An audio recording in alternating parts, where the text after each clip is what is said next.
दोस्तों तो आज मैं बताने जा रहा हूं कि मात्र 3 पॉइंट अगर आप देख लेते हैं किसी स्टॉक में, केवल 3 चीजों को देख लेते हैं तो उस स्टॉक में आप लॉन्ग टर्म के लिए पैसा लगा सकते हैं।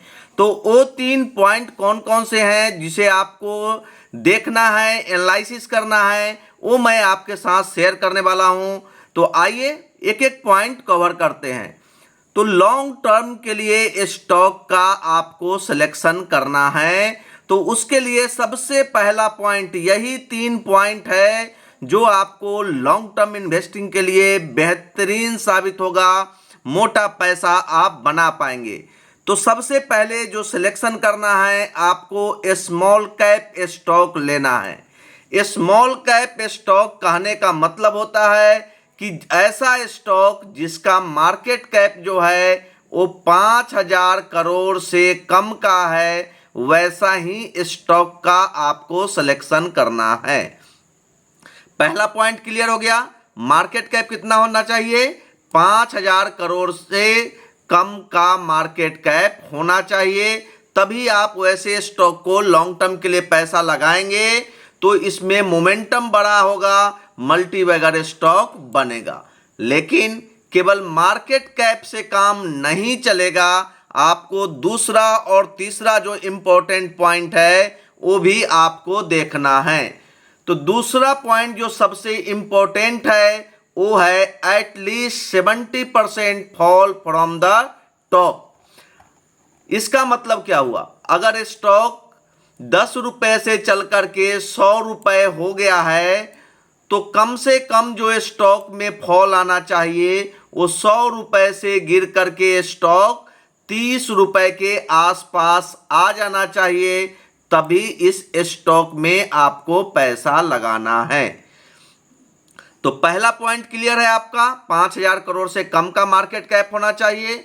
दूसरा पॉइंट जो है, स्टॉक टॉप से कितना करेक्ट होना चाहिए? कम से कम 70%, 70% से ज्यादा गिरा हुआ होना चाहिए, तभी उस स्टॉक को आपको लॉन्ग टर्म के लिए पैसा लगाना है। और तीसरा और सबसे इंपॉर्टेंट पॉइंट क्या है वो भी आइए हम आपके साथ शेयर कर देते हैं। ये 70% का फॉल क्यों होना चाहिए वो तो आपको पता चल गया कि करेक्शन में अगर आप स्टॉक को लेंगे, अच्छे खासे डीप करेक्शन में लेंगे, तभी आपका पैसा अच्छा बन पाएगा। तीसरा पॉइंट जो है वो प्रमोटर की पॉइंट है। प्रमोटर जो कंपनी के सीईओ हैं, कंपनी के एमडी हैं, कंपनी में जिनका शुरुआत से पैसा लगा हुआ है वो प्रमोटर कहलाते हैं। FII foreign institution investor and DII जो है वो हमारे म्यूचुअल फंड का होल्डिंग। ये तीनों का होल्डिंग, प्रमोटर का होल्डिंग, एफआईआई का होल्डिंग और डीआईआई का होल्डिंग मिलाकर के 70-75% से ज्यादा का होल्डिंग इन्हीं के पास होना चाहिए। मतलब ये तीनों प्रमोटर, एफआईआई एंड डीआईआई, ये तीनों को मिला दें और इनकी होल्डिंग अगर स्टॉक में, कंपनी में 75% से ज्यादा है तो आप मान के चलिए कि ये स्टॉक फंडामेंटली बढ़िया है। तो ऐसे स्टॉक में अगर आप पैसा लगाएंगे, स्टॉक मल्टी बैगर बनेगा। और लॉन्ग टर्म के लिए ऐसे ही स्टॉक का हम सिलेक्शन करते हैं। जिन लोगों को अभी स्विंग ट्रेडिंग में दिक्कत हो रहा है वो मेरा मेंबरशिप लेकर के स्विंग ट्रेडिंग में मैं जहां पे बाइंग करता हूं वो स्टॉक का नाम और बाइंग प्राइस आपको मिल जाएगा। तो अगर ये चीज 3 पॉइंट अगर आपको समझ में आ गया है, कंपनी कौन सी लेनी है, कितने % करेक्शन के बाद लेनी है और उसमें प्रमोटर, एफआईआई और डीआईआई की होल्डिंग तीनों को मिला दे तो 75% से ज्यादा की होल्डिंग अगर है तभी आप उस स्टॉक को लॉन्ग टर्म के लिए टच करें, अदरवाइज डोंट टच इट। ठीक है। 75% से ज्यादा की होल्डिंग क्यों होना चाहिए?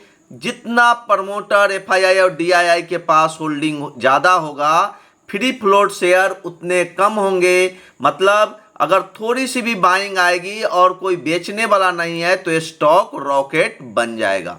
ठीक है। अगर समझ में आ गया है तो कमेंट बॉक्स में लिखिएगा और कोई सजेशन हो तो भी बताइएगा। अच्छा लग रहा है वीडियो तो वीडियो को लाइक कर दीजिए, चैनल को सब्सक्राइब कर दीजिए और अपने फ्रेंड के साथ शेयर करना ना भूलिए।